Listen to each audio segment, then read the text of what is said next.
Hey friends, ooh, look at the sun blinking.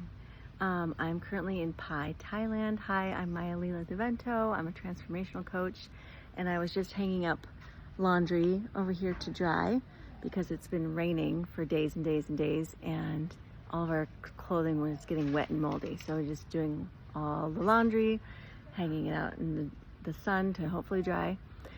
But as I was hanging, I was thinking about how everything in our society is currently structured to disconnect us from our own power. And our power comes through our connection to ourselves, our true selves, our connection to nature and the earth, our connection in relationships to our friends, our family, our partners. And it's so perfect how everything gives us this opportunity to reconnect and to come back into power and into safety. And because we can't feel safe alone. Humans are herd animals and they need each other. We need each other. We need other people. We need other humans. And so, yeah, I think healing, the word healing means coming back to wholeness, or even just remembering your wholeness. And I think in order to heal, we need to connect. We need to connect with all parts of ourselves, including the parts that we have shamed or denied or made bad or wrong, and love them back to the light. We need to connect with other people, with other humans, whether that's friends or whether that's in intimate relationships. Connect in a way that goes deeper than the surface and goes into the scary places that are risky, because what if we're rejected? What if we share parts of ourselves that we don't think are acceptable or good or desirable? And what if that fear that we have of not being good enough is proved right? And so we don't ever give ourselves the chance to have it proven wrong, that there are people who are willing to love all parts of you and accept all parts of you. And you need to do that. You can only get there by doing that for yourself first. And not always, but it's kind of like this Hall of Mirrors game that you have to play, where the level that you're willing to accept yourself and love yourself will be the level that's reflected back to you. But it's kind of like you have to go first. You have to show your cards first. If you're always in protection and defensiveness, even if somebody's trying to love you, you won't be able to see it. You won't be able to feel it. You'll just, like, the mind is so powerful and has the capacity to just kind of erase parts of reality and parts of the external world, and turn our senses off and on in order to confirm or protect our ego selves. Yeah. So it's a crazy game. So I just wanted to share some musings. I've been doing this a lot more lately, just speaking and sharing, and I have a lot of thoughts, and I have a lot of also experience. Like, all of this shit that I'm talking about comes directly from my own experience in the last few weeks specifically. And it's amazing. Oh, the mosquitoes are biting me. It's amazing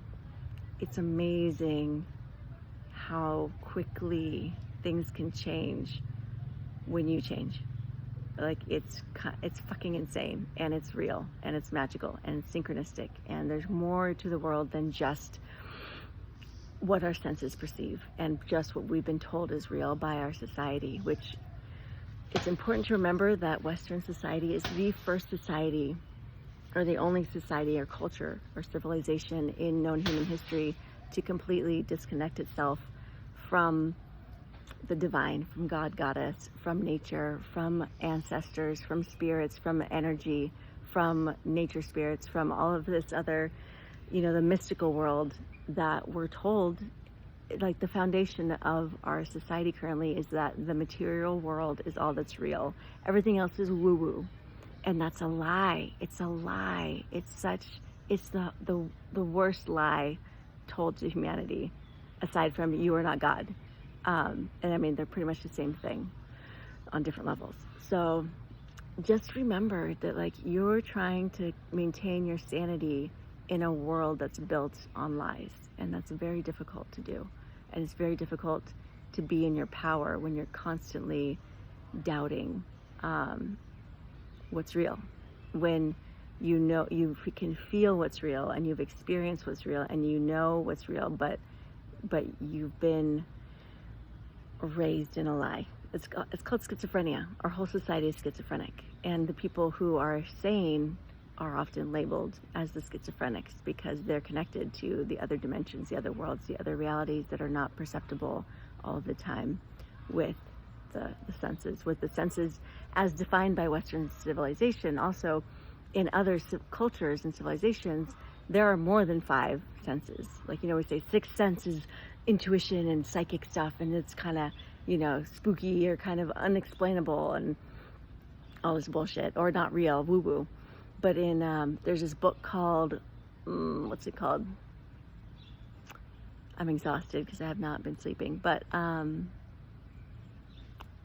a man named Philip. I can't remember the name, but in the book he talks about this culture in Africa, and they have like hundreds of senses. So it isn't just, sight, smell, hearing, taste, and touch, which is interesting that like 4 of the 5 senses are all up here, and then like touch, there's the rest of your body, but 4 out of 5 of our senses that are commonly accepted as the only senses in Western culture are right here above the neck, which is fucked up because we have an entire body with which to sense the world that we've been disconnected from again. So it's interesting that in other cultures there's beliefs of more senses, like more levels of reality, more access points to the greater reality. And we can talk about the brains that we have in our heart and our gut, which are actually, they send more information to each other and to our body than our brain does, because we think the brain is in charge and the brain does everything. That's not even fucking true. We know that scientifically now. But it takes a long time for this, new paradigm information to disseminate into our culture based on lies.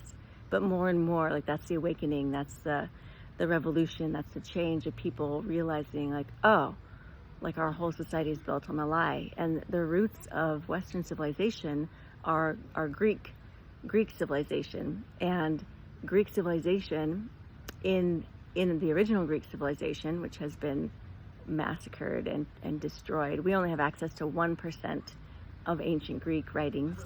The rest were burned. And so like the 1% that was left and disseminated are like a fraction of the truth.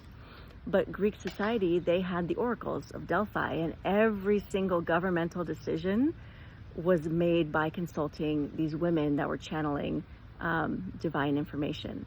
And we've, again, like completely removed the feminine connection to the divine, the feminine intuition, the feminine wisdom in our government, in all systems, the medical system, the educational system, the financial system, the banking, financial system, the pharmaceutical, medical, all the systems. The wisdom of the divine and the feminine have been cut out.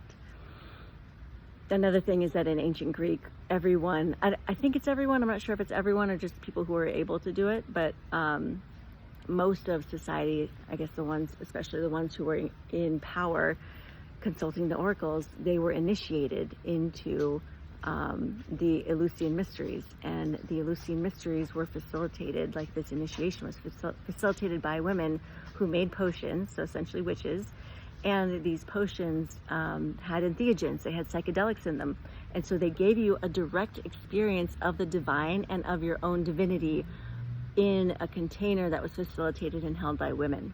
And so you were initiated into your greater sense of self and wholeness and reality. And again, that's been removed. In Catholicism, the reason that they drink wine and eat bread is because originally the like Paleo Christians and the Greeks were drinking wine that had, magic mushrooms in it or something, or, some kind of maybe toad venom. Like there's this thing with witches and like warts and toads, like bufo. It's like these were actually medicines that were being used to give people an experience of the reality that we can't sense with our senses most of the time. And then bread. Ergot used to grow on wheat. It's a mold, and it's the precursor to LSD. And so people were having these psychedelic experiences to experience their divinity and the greater self. And again, then that was just removed. And now it's like, well, you don't get to have your own direct experience of your divinity. You get told that you have to go through priests and religious hierarchy to be told what the divine is. And the divine isn't within you. The divine is up there, and you're a sinner. So don't get too brave, or don't try to do anything with your power, because you're bad and wrong. And you have to repent, and you have to tell these higher ups, you have to listen to them about what God is and isn't, and to follow the rules, because you're a bad person. And yeah, I can keep talking for hours, obviously, but I will end here. And I just want to throw out there,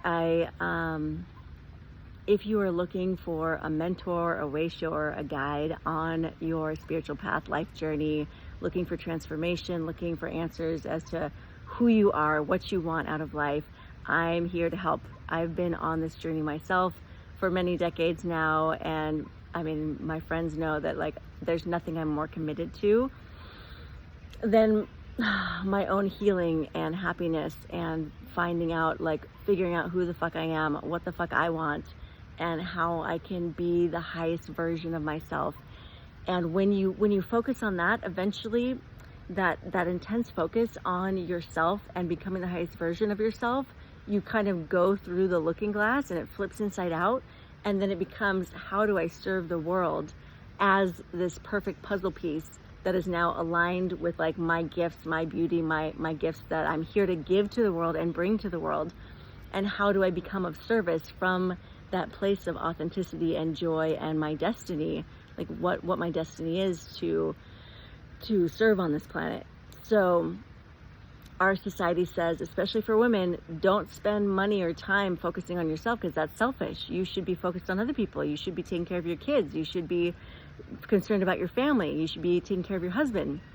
And while it's, yes, it's important to take care of our children, if you don't model to them how to become a whole, healthy, thriving human, how the fuck are they going to figure it out? They might eventually, and they might, struggle like a lot of us have struggled to figure out how the fuck to make life work in a way that isn't soul-sucking or horribly painful, and a repetition of the patterns that we've been taught.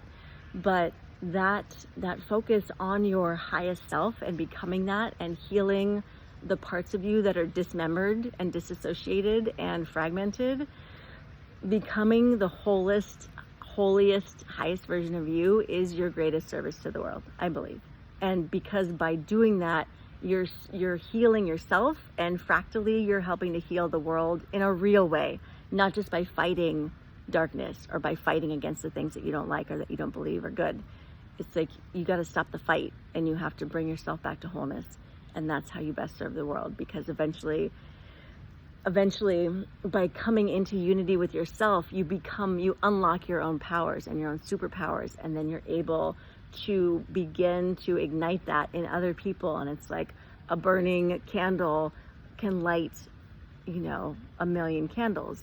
But if the candle is out, it can't do shit. Like, you can't light another candle if there's no fire.